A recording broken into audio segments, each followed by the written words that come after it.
Starting with an i24NEWS exclusive story. Less than a month after the historic announcement by the Sultanate of Oman of opening its aerial airspace to the passage of Israeli aircrafts, i24NEWS has learned that Israeli Foreign Minister Eli Cohen held a rare phone call with his Omani counterpart Said Badr al-Busaidi.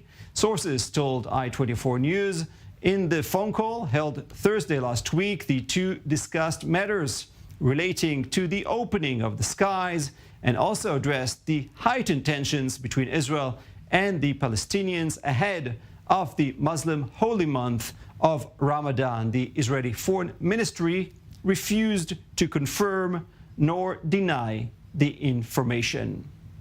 Now, for more, with me in studio is senior diplomatic correspondent Owen Alterman. Owen, what do you make of this phone call? Yeah, good. And I think good news from Israel's perspective that the Omanis want to maintain contacts like this and not only guide through security or intelligence channels, but through the foreign minister himself, through diplomatic channels.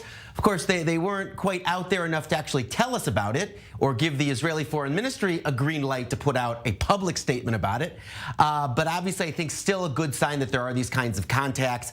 Look, they're obviously different, or it seems from our perspective in Israel, there are different currents of thought in Oman about how to move forward in the relationship and whether to move forward in the relationship. On one hand, there was the deal to open up the skies, very, very important for Israel because it allows the shortening of flight times from Israel to East Asia or to Southeast Asia.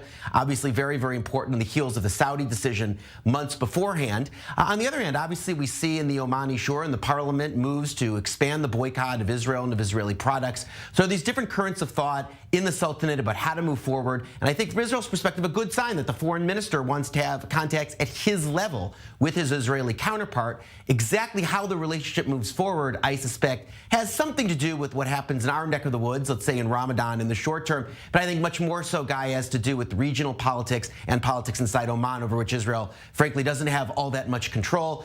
But over the course of time, in terms of its approach to normalization in the Arab world, the traditional Israeli approach has been to be patient, to be satisfied with baby steps and incremental progress. That's what this agreement with Oman was. That's what the call between the foreign ministers was. So this is the kind of thing that's been in line with Israel's traditional strategy. And of course, Israelis are hoping for the big plunge, not the incremental step, but the kind of thing that we saw on August 13th of 2020, when the de facto ruler of the United Arab Emirates, Mohammed bin Zayed, decided to make the plunge. Will it happen with Oman, and when? Of course, that's something that would be very much welcome here.